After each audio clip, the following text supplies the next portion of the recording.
Nous sommes mercredi 15 janvier, mesdames et messieurs, bonsoir et bienvenue dans cette édition, une édition que nous ouvrons comme chaque mercredi par le Conseil des ministres. Le Conseil des ministres s'est réuni en session ordinaire ce mercredi 15 janvier dans sa salle de délibération au palais de Koulouba sous la présidence du président de la République, Ibrahim Boubacar Keïta. Après examen des points inscrits à l'ordre du jour, le Conseil a adopté les projets de texte, entendu des communications et procédé à des nominations. Sur ce plateau, avec moi, Ibrahima Djambélé. Bonsoir, Ibrahima Djambélé. Bonsoir, Aroy Touré. Avec vous donc, lecture du communiqué du Conseil des ministres. Tout à fait, mesdames et messieurs, bonsoir. Au chapitre des mesures réglementaires. Sur le rapport du ministre des Affaires étrangères et de la coopération internationale, le Conseil des ministres a adopté un projet d'ordonnance autorisant la ratification de l'accord de Florence pour l'importation d'objets à caractère éducatif, scientifique ou culturel adopté par la 5e session de la conférence générale de l'UNESCO tenue à Florence en Italie en 1950 et du protocole de Nairobi de 1976. Pour promouvoir les échanges d'œuvres culturelles et éducatives conformément à ces objectifs, l'UNESCO a adopté plusieurs instruments juridiques au nombre desquels l'accord de Florence adopté en 1950 et le protocole de Nairobi adopté en 1976.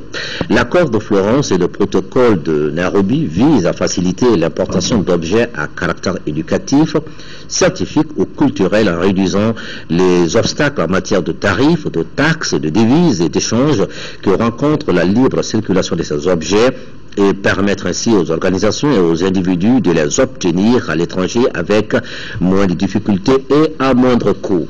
Le protocole élargit le champ d'application de l'accord en étendant ses avantages à de nouveaux objets et en octroyant d'autres avantages à certains objets. Les États parties s'engagent à ne pas appliquer de droits de douane aux livres, publications et documents, aux œuvres d'art et objets de collection à caractère éducatif, scientifique ou culturel, aux matériels visuels et auditifs de caractère éducatif, scientifique ou culturel, aux instruments et appareils scientifiques et aux objets destinés aux non-voyants. Et sur le rapport du ministre de l'économie et des finances, le Conseil des ministres a adopté un projet de décret portant approbation du marché relatif à la fourniture de vaccins méningo-ACWY 135, vaccin contre la méningite, méningo-AC, vaccin contre la méningite sérogroupe, Stamaril, vaccin contre la fièvre jaune en dénomination commune internationale DCI à la pharmacie populaire du Mali, PPM. Dans le cadre de sa mission de service public relative à l'approvisionnement, au stockage et à la distribution des médicaments essentiels et consommables médicaux, la pharmacie populaire du Mali a lancé un appel d'offres pour la fourniture de différents vaccins en dénomination commune internationale DCI. Le présent marché conclu dans ce cadre porte sur la fourniture en DCI de vaccins méningo-ACWY 135 contre la méningite, de vaccins méningo-AC, vaccin contre la méningite sérogroupe, de Stamaril, vaccin contre la fièvre jaune. Il est attribué après analyse des offres à Sanofi Pasteur pour un montant de 2,605 milliards de francs CFA environ et un délai d'exécution de 30 jours. Le financement est assuré par la pharmacie populaire du Mali sur fonds propres. 2. Un projet de décret portant approbation de l'avenant numéro 1 dans le cadre de l'exécution du marché numéro 0263 DGMP DSP 2011 relatif aux travaux de construction du barrage Seuil de Djéné, lot numéro 1, génie civil pour le compte du programme de développement de l'irrigation dans le bassin du Bani et à Sélégué. Pour la mise en œuvre du programme de développement de l'irrigation dans le bassin du Bani et à Sélégué, le gouvernement a conclu en 2011 avec l'entreprise China Joe Engineering Corporation, CGC, un marché relatif aux travaux de construction du barrage Seuil de Djéné, génie civil, lot numéro 1, pour un montant de 19,549 millions de francs CFA environ et un délai d'exécution de 37 mois. Le financement du marché devrait être assuré par le Fonds africain de développement, le Fonds cohésion, la Banque arabe pour le développement économique en Afrique, BADEA, la Banque d'investissement et de développement de la BCAO, BIDC et le Fonds saoudien. En cours d'exécution du marché suite à des négociations portant sur les accords de prêt, le Fonds cohésion, la BADEA et la BIDC ont affecté la totalité de leur contribution au financement des travaux de construction uniquement au seuil, avec pour conséquence la modification de la clé de répartition initiale. Le présent avenant numéro 1, approuvé dans ce cadre, modifie la clé de répartition du financement du marché entre les différents bailleurs de fonds. L'avenant est sans incidence financière. Et sur le rapport du ministre de l'Équipement et des Transports, le Conseil des ministres a adopté un projet de décret fixant la valeur indiciaire et les avantages accordés au personnel fonctionnaire des entrepôts maliens dans les ports de transit. Les entrepôts maliens dans les ports de transit, créés par les conventions conclues entre le gouvernement de la République du Mali et les États qui les accueillent, concourent à l'exécution de la mission d'approvisionnement du pays. L'organisation et les modalités de leur fonctionnement ont été fixées par un décret en date du 6 juin 2006. Doté à l'origine du statut d'établissement public à caractère industriel et commercial, les entrepôts maliens sont présentement constitués en service extérieur, précisément en service de zone franche dans les ports de débouchés maritimes.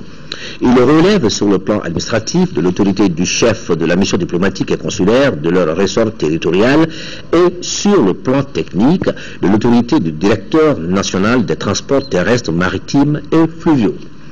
Le changement de statut a fait perdre au personnel des entrepôts des avantages sociaux inhérents à l'autonomie de gestion. Il en résulte pour le personnel une situation singulière par rapport aux autres services extérieurs du Mali, en l'occurrence les missions diplomatiques et consulaires dont le personnel bénéficie des avantages fixés par le décret du 8 février 1996 et les antennes extérieures des organismes personnalisés dont les agents perçoivent des avantages spécifiques en lien avec la personnalité morale et l'autonomie financière. Le présent projet de décret est adopté pour corriger cette situation. Il fixe la valeur du point indiciaire et les avantages accordés au personnel des entrepôts maliens dans les ports de transit. Et sous le rapport du ministre de l'Urbanisme et de la Politique de la Ville, le Conseil des ministres a adopté 1. Des projets de décret fixant l'organisation, les modalités de fonctionnement et déterminant le cadre organique de la Direction nationale de l'urbanisme et de l'habitat. 2. Un projet de décret portant création des services régionaux et subrégionaux de la Direction nationale de l'urbanisme et de l'habitat. La Direction nationale de l'urbanisme et de l'habitat a été créée en 2001. Les textes fixant son organisation et les modalités de son fonctionnement ainsi que son cadre organique ont été également adoptés en 2001. L'audit organisationnel effectué par le commissariat au développement institutionnel a relevé certaines insuffisances qui ont rendu nécessaire la rélecture des textes régissant la dite direction ainsi que ses services régionaux et sub-régionaux.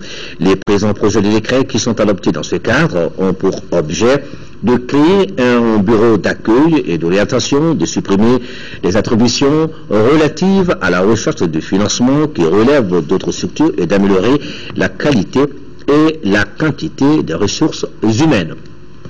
Leur adoption va contribuer à une meilleure compréhension et facilitation de l'application des politiques d'urbanisme et d'habitat, au respect plus strict de la réglementation en matière d'urbanisme et d'habitat par les populations et la facilitation de la prise de décision. Et sur le rapport du ministre de la Jeunesse et des Sports, le Conseil des ministres a adopté un projet de décret déterminant les modalités d'application de la loi numéro 2011-51 du 28 juin 2011 portant institution du volontariat national. Le volontariat national a été institué par la loi du 28 juin 2011. Au terme de cette loi, le volontariat national est un statut juridique sous lequel toute personne physique, sans distinction de sexe ou de religion, s'engage pour une durée déterminée et à titre exclusif à se consacrer à un projet d'intérêt général au profit de l'État ou d'une collectivité. Le présent projet de décret qui détermine les modalités d'application de la loi participe à l'opérationnalisation du volontariat national, fixe les procédures d'inscription dans la base des données des volontaires, précise les secteurs d'intervention des volontaires nationaux, définit les conditions de sollicitation des structures d'accueil et celles de la gestion et de la promotion du volontariat national. Maintenant, nous arrivons au chapitre individuel. Le Conseil des ministres a procédé donc aux nominations suivantes. Au titre de la primature, directeur financier et directeur administratif et financier, M. Abdoulaye Seydou Sissoko, inspecteur des finances, contrôleur des services publics, M. Bougou-Zanga Goïta, planificateur. Au titre du ministère des Affaires étrangères et de la coopération internationale, ambassadeur du Mali à Pretoria, M. Bounafou Sidibé, conseiller des Affaires étrangères. Au titre du ministère de l'administration territoriale, inspecteur à l'inspection de l'intérieur, M. Garba Kontao, administrateur civil, M. Moussa Diara, administrateur civil, M. Saïdou Tangara, administrateur civil, M. Amadou Dolo, administrateur civil, M. Brahima Kone, administrateur civil, M. Karim Togola, administrateur civil. Gouverneur de la région de Gao, M. Oumar Babasidibé, administrateur civil. Directeur de cabinet des gouverneurs, région de Caille, M. Kamafeli Sissoko, administrateur civil. Région de Ségou, M. Mamadou Gaussou Traoré, administrateur civil. District de Bamako, M. Fatouma Koulibaly, administrateur civil. Conseiller aux affaires administratives et juridiques des gouverneurs. Région de Sikasso, M. Moussa Amey Maïga, administrateur civil. Région de Ségou, M. Mahmoudou Bagnan Djitey, administrateur civil. Région de Mopti, M. Alassane Diallo, administrateur civil. Région de Gao, M. Bani Ould Mohamed, administrateur civil. Préfet de Cercle, Yelimane. M. Aliou Guindo, administrateur civil. Nara, M. Isoufiana Abdoulaye Maïga, administrateur civil, Sikasso, M. Souleymane Koulibaly, administrateur civil, Bougouni, M. Cheikh Fantamadi Boiré, administrateur civil, Kadjolo, M. Lassana Sekou Kamara, administrateur civil, Ségou, M. Daniel Dambélé, administrateur civil, San, M. Sekouba, administrateur civil, Ouarou, M. Makan Sissoko, administrateur civil, Kidal, M. Amadou Belkoba, administrateur civil, Tessalit, M. Banya Dedeu Maïga, administrateur civil. Au titre du ministère des Domaines de l'État et des Affaires foncières, chargé de mission, M. Sidi Bagayoko, économiste. Au titre du ministère de l'Environnement et de l'Assainissement, directeur des finances et du matériel, M. Abdoulaye Ag Mohamed, inspecteur des services économiques. Au titre du ministère de l'Enseignement supérieur et de la Recherche scientifique, président du Conseil de l'Université des sciences, des techniques et des technologies de Bamako, M. Abdel Karim Koumaré, professeur de l'enseignement supérieur. Président du Conseil de l'Université des sciences des lettres et des sciences humaines de Bamako, M. Doulaye Konaté, professeur de l'enseignement supérieur. Président du Conseil de l'Université de Ségou, M. Ogobara Kadumbo, professeur de l'enseignement supérieur. Au titre du ministère de la Santé et de l'Hygiène publique, inspecteur en chef adjoint à l'inspection de la santé, M.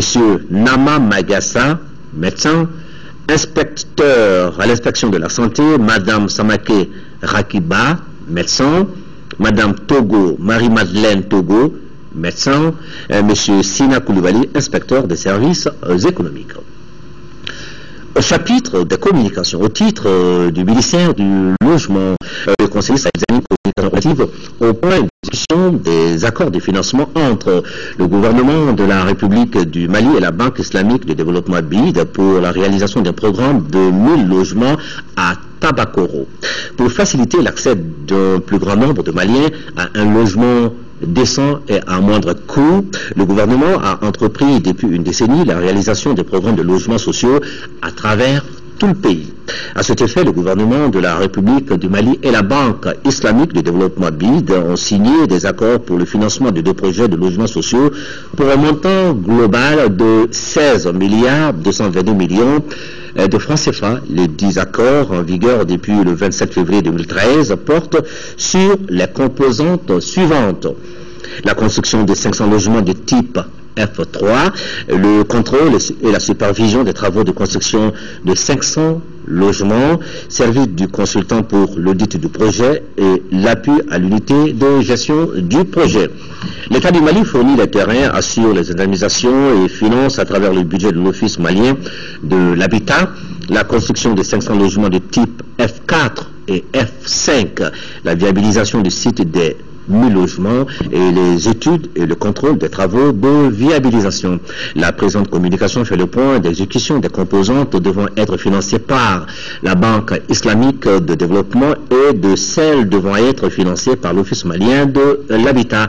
Elle propose l'augmentation des ressources financières de l'Office malien de l'habitat par l'allocation de la contribution forfaitaire au titre de subventions à travers des mandats budgétaires pour un montant de 8 milliards de francs CFA environ.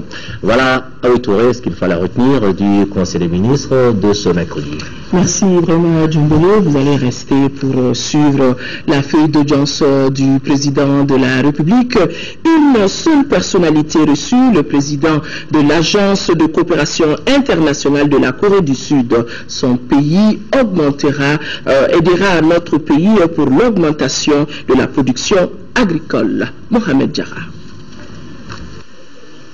La Corée du Sud est fortement intéressée par le potentiel agricole du Mali. Une délégation de l'Agence de coopération internationale de ce pays est venue échanger avec le président de la République sur les possibilités d'investissement dans plusieurs secteurs de développement. La coopération entre les deux pays s'articulera autour du volet irrigation, la promotion des nouvelles technologies, la formation des femmes en management et des jeunes ruraux.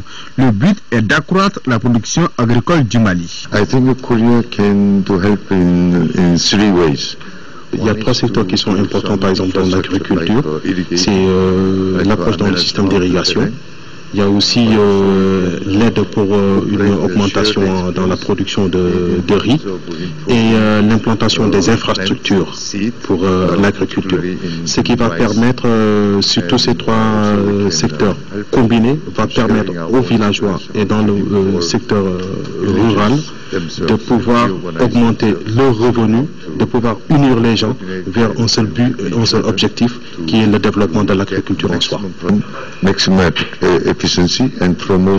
Cette visite est aussi le signe d'une coopération mutuelle avantageuse entre les deux pays. Nous comptons beaucoup, comme M. le Président de la République vient de le dire, sur le savoir-faire coréen, sur leur amitié pour le Mali et sur aussi cette perspective d'échange mutuel dans différents domaines où chacun peut apporter à l'autre quelque chose.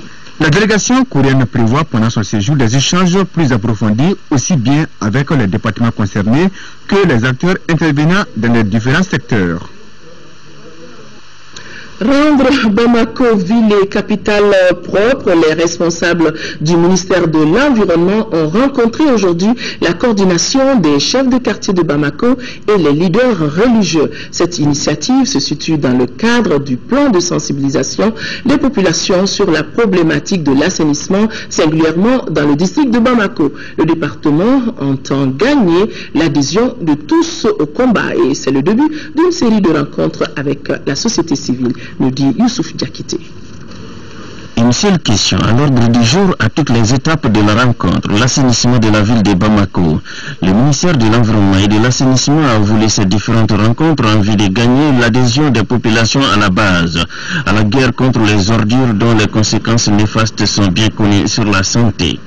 C'est une décision que je salue beaucoup.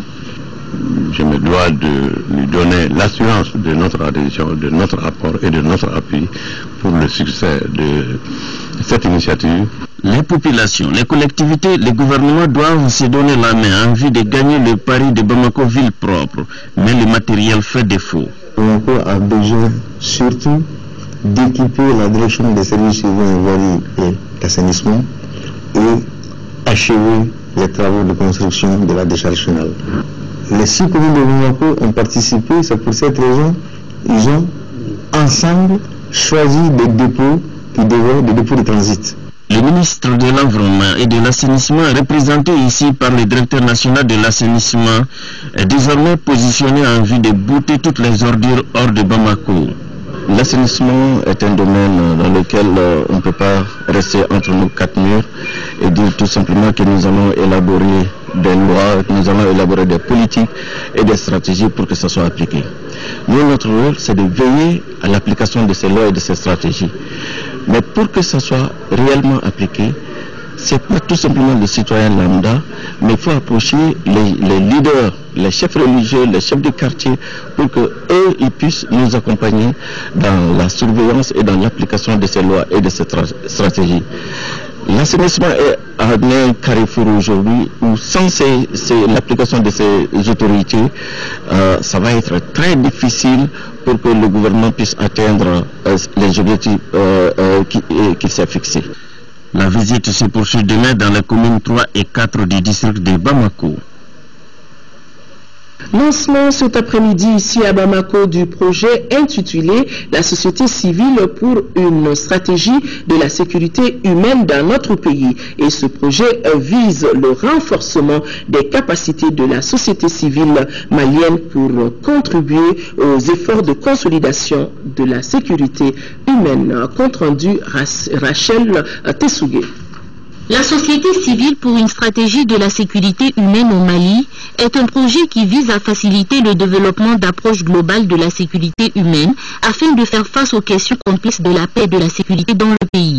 C'est juste pour nous amener à réfléchir et faire une analyse approfondie sur la crise malienne et développer des stratégies appropriées de la société civile pour accompagner le processus de la réconciliation nationale et voir comment ensemble nous pouvons travailler avec les partenaires qui sont sur le terrain pour promouvoir la paix et la sécurité humaine au Mali. Selon le directeur exécutif de WANEP, le réseau ouest-africain pour l'édification de la paix, pour consolider la stabilité d'un pays, il faut que les principes de la sécurité humaine soient respectés. C'est l'être humain qui est mis au milieu de tout concept, effort et travail pour la sécurité. Et que la sécurité humaine donne une perspective pour dire il ne faut jamais oublier les femmes, les enfants et les hommes. Quand on est en train de réétablir la paix, comment est-ce qu'en termes de sécurité humaine, on est en train de donner une réponse adéquate aux victimes des crises. Le WANEP a pour mission de promouvoir l'échange régulier d'informations, d'expériences et de ressources sur les questions de bonne gouvernance, des droits de l'homme, de l'action humanitaire et de la prévention des conflits. Le rapatriement de nos compatriotes de Centrafrique poursuit son cours normal. Le troisième convoi, comprenant plus de 200 personnes, est arrivé à Bamako. Les rapatriés, constitués majoritairement par des jeunes et des femmes, ont été accueillis par les responsables du ministère des Maliens de l'extérieur et c'était en présence de notre reporter Aldjouma Atina. Ils sont 284 rapatriés maliens de Centrafrique qui viennent de regagner les siens. Pour nos compatriotes, c'est un ouf de soulagement. Là où on a quitté, c'est trop dur, avec la génocide. C'est dur. Dieu merci, alhamdulillah, comme on est arrivé à Bamako, et puis on nous a bien accueillis déjà, on a vu que oui, tout va bien. Ce rapatriement est organisé conjointement par l'État malien et l'Organisation internationale de migration, OIM. Ici, certains rapatriés sont visiblement fatigués, d'autres sont malades. Ce troisième convoi en majorité jeune vient s'ajouter à 541 personnes que les autorités maliennes avaient fait venir. Le gouvernement est engagé à assister les Maliens partout où ils se trouveront, surtout ceux qui sont en difficulté. Cette décision est une décision de plus haute autorité de notre pays, que dès que la crise a éclaté, donc de suivre son évolution et de prendre toutes les dispositions utiles vraiment pour leur rapatriement. C'est ce que nous allons nous faire. S'agissant des malades, leur prise en charge médicale est assurée par le ministère de la Santé et de l'Hygiène publique à travers ces structures. En attendant leur acheminement dans leurs localités respectives, les rapatriés au nombre desquels quelques Sénégalais hébergeront dans les centres de transit de la protection civile. L'attaque de Kona, on en parle encore ce soir.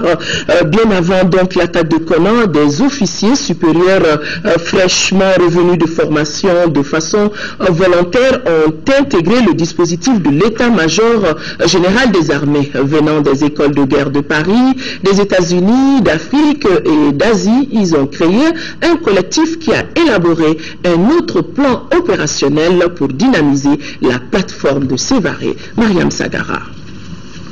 Après Aguilog, Tessalit et autres localités tombées, quelques officiers supérieurs sortis des grandes écoles de guerre se sont portés volontaires pour appuyer l'état-major général des armées. Il faut dire que ce groupe a travaillé d'arrache-pied, pratiquement 24 heures sur 24, pendant au moins 3 semaines, sinon plus, pour sortir déjà à partir du 2 avril 2012 un concept opérationnel qui a été baptisé CONOPS Maliba. Et dès lors, ce concept a guidé pratiquement l'ensemble des travaux opérationnels conduits, dirigés par l'état-major général des armées. Et donc, c'est ce concept qui nous a amenés jusqu'au mois de janvier 2013. Ce groupe de planification, au-delà de l'élaboration du concept opérationnel Maliba, est resté disponible pour l'état-major général des armées pour conduire tous les travaux en urgence qui s'avéraient à l'époque nécessaires et presque indispensables.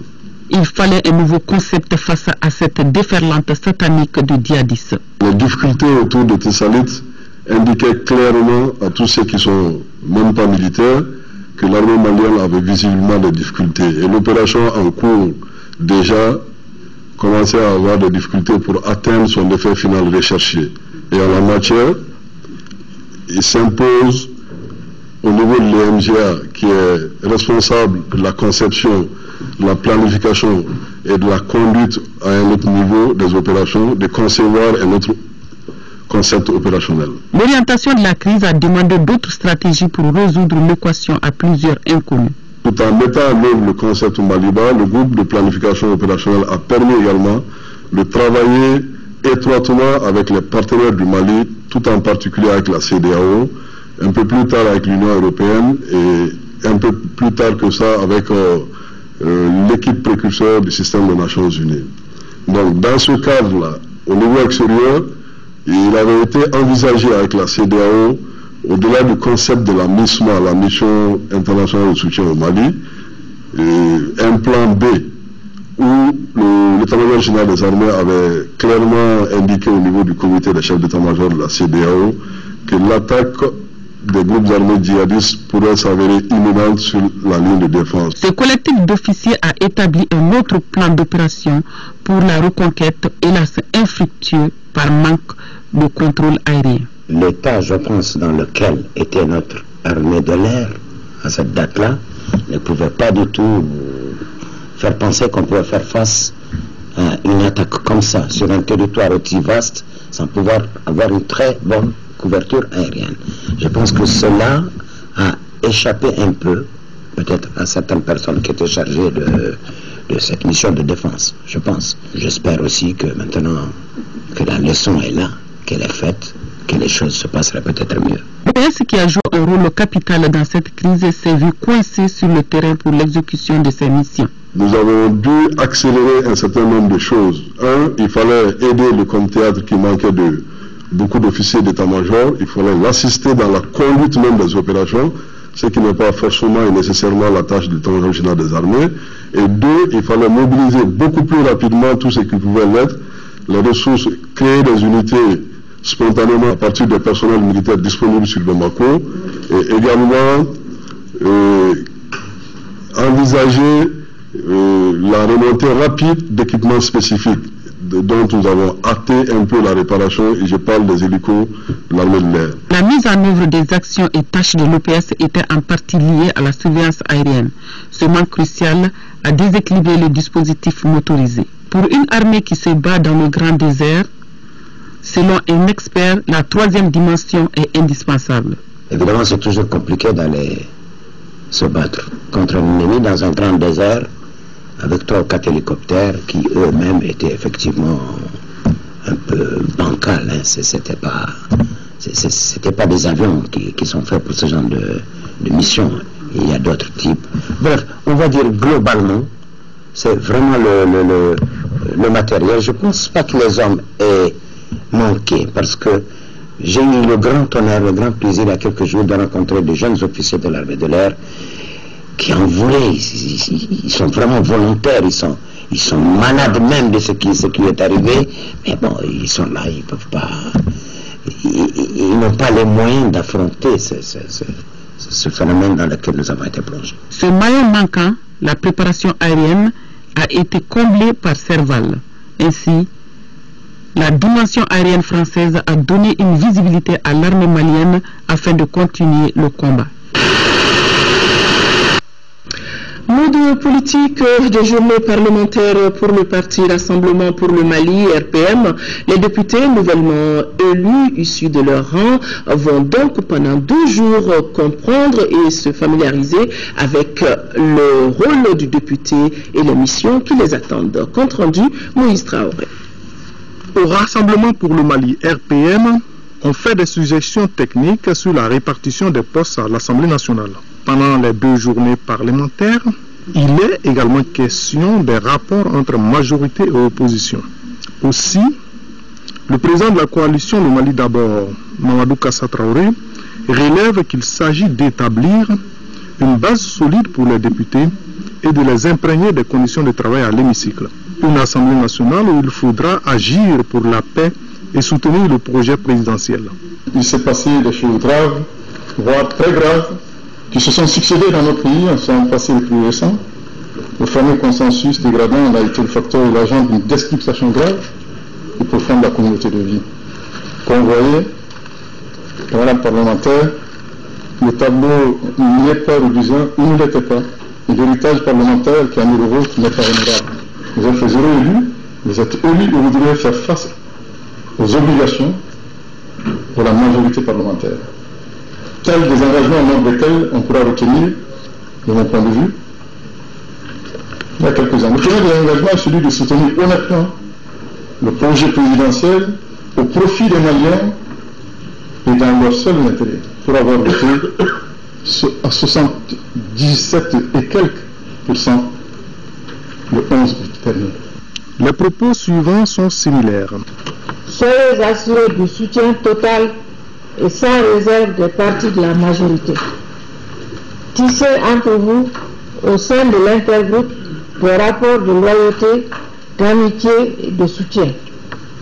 Soyez en harmonie avec le programme du gouvernement qui est le vôtre, et si vous avez des divergences, traitez-les au sein de la grande famille présidentielle. Parmi les formations politiques invitées aux journées parlementaires, on compte une dizaine de partis alliés, dont l'UMRDA, le CENID, l'ADEMA et les FAR. Signature d'un éventuel accord de défense entre le Mali et la France, le MP22 fait voir sa position en attirant l'attention des autorités sur le danger de la signature d'un tel accord de défense. Et c'était au cours d'une conférence de presse suivie par notre reporter Mamourou Sidibé. Un éventuel accord de défense avec la France, dont la signature selon la coordination du MP22 est annoncée pour le 20 janvier prochain. C'est justement le motif de la conférence de presse du MP22 ce mercredi. Devant les journalistes, les conférenciers ont dénoncé cet accord. Le MP22 a profité de cette conférence pour aborder d'autres grandes questions nationales comme la mise en accusation du ATT et la lutte contre la corruption. Le problème fondamental du Mali, c'est la corruption. Si la corruption est combattue par un gouvernement, nous ne pouvons qu'encourager ce gouvernement-là à aller dans ce sens. Imaginez qu'il n'y a pas eu le coup d'État le 22 mars 2012. ATT aurait mis quelqu'un qui leur dévolu à la tête de l'État et aujourd'hui on ne parlerait pas de ce procès de haute trahison. L'Association malienne pour le suivi et l'orientation des pratiques traditionnelles a organisé une rencontre avec les partenaires techniques et financiers. L'objectif, c'est la sensibilisation sur les conséquences néfastes de certaines pratiques comme le mariage précoce, l'excision, dont sont victimes les jeunes filles. Sokona Kamisoko. C'est une rencontre aux allures d'un plaidoyer auprès des décideurs politiques, des leaders religieux ainsi que des partenaires techniques et financiers. Des acteurs qui sont invités à s'impliquer davantage dans le combat en faveur de la santé sexuelle des adolescentes. ce qui passe notamment par la lutte contre l'excision et le mariage précoce. C'est du moins le combat de l'association malienne pour le suivi et l'orientation des pratiques traditionnelles. Ces jeunes, notamment les filles et adolescentes, sont victimes de violences, de discrimination qui les expose à des vulnérabilités, entre autres l'excision, les mariages précoces et ou forcés, les viols, l'exploitation sexuelle, j'en passe. Il n'est plus à buter qu'investir sur la thématique des jeunes filles vulnérables afin de leur permettre d'accroître leur potentiel est un levier incontournable de développement ayant un effet positif sur la réduction de la pauvreté. Le mariage précoce et l'excision exposent les adolescentes à des complications d'ordre médical et psychosocial. Ces pratiques constituent également un frein à l'atteinte des objectifs du millénaire pour le développement. Lutter contre ces pratiques qui puisent les racines au plus profond des cultures est une obligation dont chaque État doit s'acquitter envers ses citoyens, mais aussi c'est une obligation mutuelle de tous les membres de la communauté internationale. C'est pourquoi le FNIAP et au-delà le système des Nations Unies seront à vos côtés pour appuyer les efforts du gouvernement à mettre fin à ces pratiques. La cérémonie a été marquée par les témoignages des femmes victimes de viols et de mariage précoce.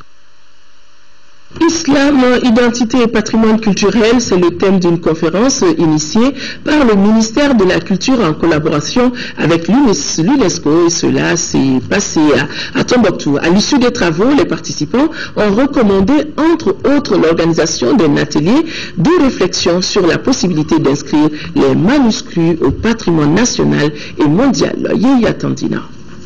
L'islam, identité et patrimoine culturel, thématique développée au cours d'une conférence à Tombouctou. Initiée par le ministère de la Culture avec l'appui de l'UNESCO, la rencontre a permis aux leaders religieux et coutumiers d'échanger sur le modèle islam et identité.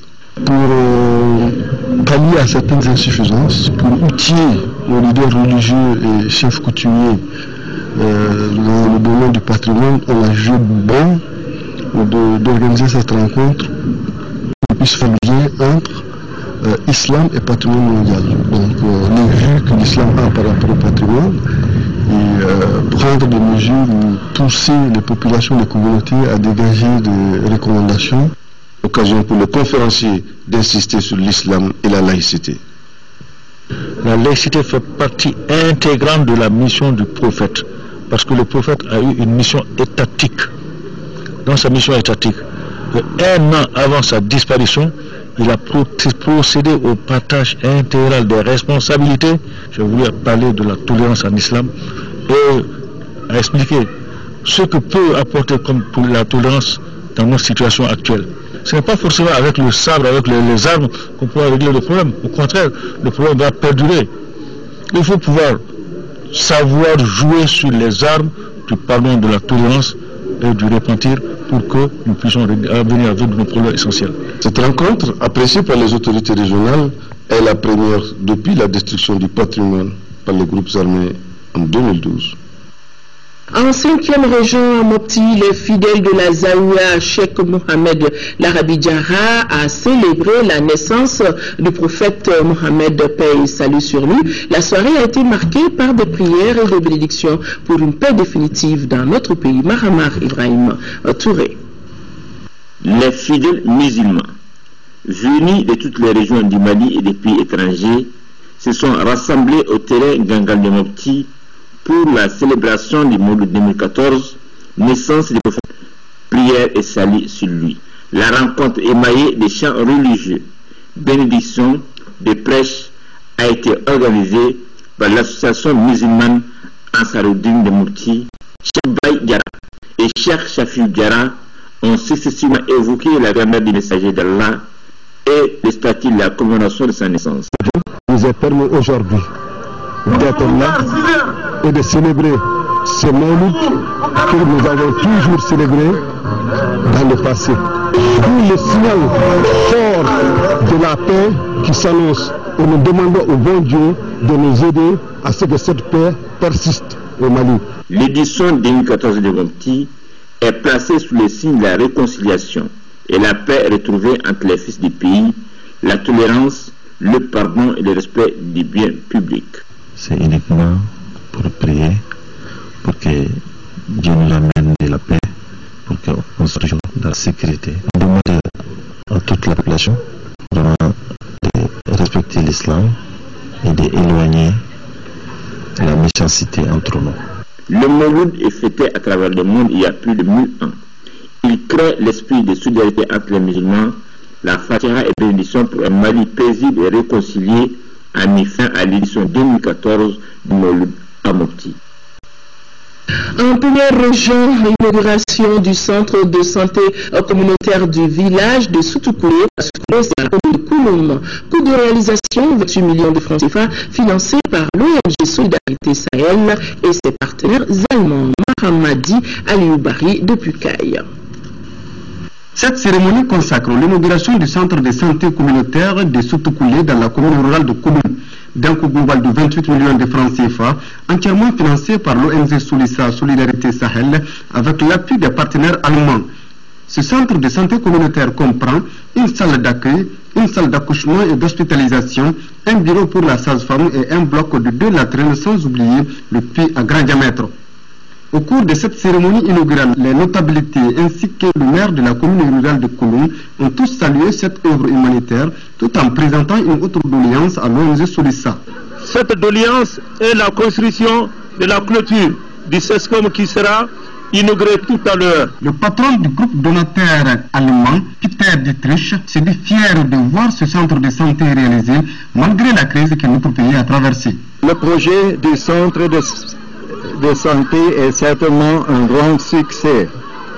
Si le centre sera aussi un grand progrès pour votre village et l'environnement, ça dépend non seulement au personnel du centre, mais aussi à votre acceptance et votre collaboration. L'inauguration de cette infrastructure permettra d'approcher le service socio-sanitaire à la population de Soutoukoulé. Ce centre électrifié par un système solaire est équipé par l'ONG Solissa qui prendra aussi les salaires du personnel pendant 1 an. Visite de terrain à Bankoumana du président de l'Agence coréenne pour la coopération internationale et les responsables de Plan Mali. Les 2 structures appuient le développement de la petite enfance dans la localité à hauteur de 192 millions de francs CFA. Abdul Karim Kaba, compte rendu. Le président de l'Agence coréenne pour la coopération internationale COICA a été accueilli en pompe à Bankoumana à 50 km de Bamako. Dans la commune de Niambé, la haie d'honneur est significative. C'est le premier responsable de l'agence partenaire qui vient constater de visu la fonctionnalité des infrastructures réalisées avec son appui. Un centre de développement de la petite enfance et un fourrage constituent l'investissement à Bankoumana. L'appui financier de COICA de 2013 à nos jours a facilité à une éducation préscolaire de qualité à 498 enfants âgés de 3 à 6 ans de 4 villages, Kena, Samako, Solefra et Bankoumana. Pour un coût d'environ 191 millions de francs CFA, la commodité favorise l'encadrement des enfants. Vraiment, je suis très content pour ce CDPE-là qui va jouer 2 rôles pour nous. Un premier rôle éducatif, ensuite un second rôle d'assurance pour la sécurité des enfants. It is a very strong organization and very capable. La première raison d'appuyer Plan Mali, c'est sa solidité. C'est une organisation très solide et qui se lance dans la protection de l'enfance, la santé de l'enfant et l'éducation de l'enfant. C'est la raison pour laquelle nous avons porté notre appui à Plan Mali. La délégation a visité le centre et le fourrage qui contribuent donc à l'amélioration des conditions de vie des populations de Bankoumana. Des visiteurs ont pu apprécier la richesse du folklore local. Le festival Kai Medine Tamba se tiendra du 20 au 22 prochain. En prélude à l'événement, les organisateurs ont initié une conférence de presse pour discuter du projet avec les journalistes. C'était ici à Bamako, compte rendu Lamine Keita. En initiant ces points de presse, les organisateurs du festival Kai Medine Tamba veulent partager leurs projets touristiques et culturels avec l'opinion publique. Cette année, le festival Kaye Médine Tamba fête ses 10 ans. Pour marquer l'événement, les organisateurs entendent faire des innovations. Nous avons voulu, pour cette 9e édition, 10e anniversaire, mettre l'accent sur la restauration du fort de Médine. Nous voulons faire connaître le fort de Médine pour qu'elle ait été restaurée. Qu'est-ce qui va devenir après sa restauration? Qu'est-ce que ça va rapporter à la commune de Hawa Dembaya? Qu'est-ce que ça va rapporter au reste de la population du Mali? L'organisatrice principale estime que le festival a eu des impacts positifs sur la commune de Hawa Dembaya. Pour les maires de la commune rurale de Hawa Dembaya, le bilan du festival est positif dans l'ensemble. Nous avons été comblés parce que 5 années après, le processus de réhabilitation du fort de Médine a été lancé. Au jour d'aujourd'hui, le fort a été rénové. Et dans un second temps, il s'agissait de promouvoir la culture de la localité du Rasso, parce que Médine est aussi la capitale du Rasso. Le conseil technique du ministère de l'Artisanat et du Tourisme a salué l'organisation du festival qui s'inscrit dans la lignée de l'intégration entre le Mali et le Sénégal. Démantèlement d'un réseau de bandits arnaqueurs par le 7e arrondissement. Le réseau avait en plan un mode opératoire très particulier. Al-Djouma Tina est allé voir. Escroquerie, faux et usage de faux, association de malfaiteurs. Voici entre autres les faits reprochés à ces deux jeunes, Yacouba Bagayogo et Abou Samaki, qui agissaient sur les ordres d'une dame du nom de Leila Diara. La dame en question avait obtenu le code authentique appartenant à quelqu'un d'autre, avec lequel elle a tenté d'arnaquer. Elle a envoyé les deux jeunes opérer dans une agence de transfert d'argent du groupe Fadel, dont le siège est à Bamako-Kouroua. Aussitôt informés, les agents du 7e arrondissement les ont mis aux arrêts. Immédiatement, on a dépêché une équipe qui a pris position avant que l'intéressé ne se présente. Mais en se présentant, il vient avec un copain. Ce dernier reste à la porte, peut-être aux aguets, et lui, il rentre. Une fois à l'intérieur, on lui a demandé la carte d'identité, il a donné la carte d'identité et immédiatement, nos éléments l'ont appréhendé. Quant à Yacouba Bagayogo, on l'avait amené chez lui pour effectuer une perquisition. C'est là qu'on découvre sa vraie carte d'identité. Et il loge chez la dame. Au moment de notre passage au commissariat, la dame a été transportée d'urgence à l'hôpital car elle est en état de grossesse très avancé. Sport football dans ce journal championnat d'Afrique 2014. La deuxième journée des matchs de poule a démarré aujourd'hui. Le Nigeria était face au Mozambique. Score final 4-2 en faveur des Nigérians. Quant au Mali, il a fait match nul, 1 but partout contre l'Afrique du Sud. Un score qui permet aux nôtres de garder intacte leurs chances en vue de la qualification. Le résumé des deux matchs avec Al-Djouma Tina. Les aigles locaux pour leur deuxième sortie au championnat d'Afrique des Nations ont partagé les points un but partout contre le pays organisateur, l'Afrique du Sud. Lors de leur premier match, les nôtres ne tardent pas à prendre la rencontre à leur compte. À la 8e minute, la domination malienne aurait dû aboutir à un meilleur sort.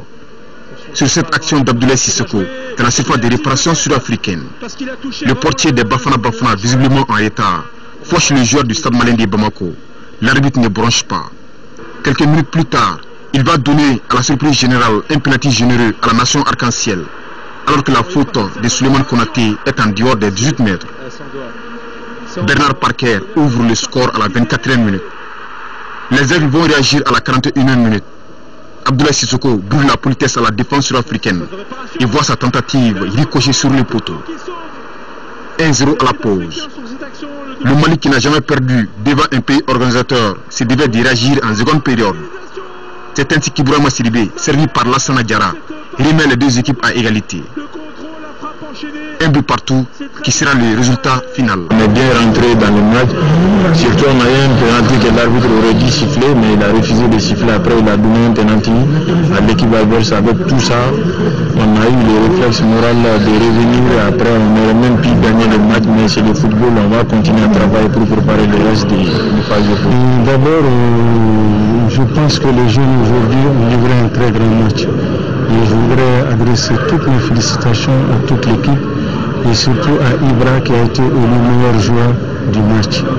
Et je pense que nous avons pris une grande option sur la qualification. Donc l'effort doit être soutenu. Ce que nous demandons aux jeunes, c'est de rester concentrés jusqu'à la fin de la première phase. Nous avons les moyens d'atteindre notre objectif. Du match facile à ce niveau de compétition. Nous allons quand même se préparer davantage, d'abord mettre l'accent sur la récupération, c'est quand même plus important. Deuxièmement, mettre une stratégie en place pour pouvoir bien négocier ce fameux match encore. Parce qu'une victoire du Nigeria contre Mozambique cet après-midi, ça veut dire là pour les relancer. Donc il s'agit pour nous maintenant de pouvoir bien négocier le dernier match pour pouvoir se qualifier. Ce n'est pas facile aussi, parce que ça s'annonce dur. Les Mozambicains aussi, ils sont athlétiques, ils sont vivaces, ils sont puissants.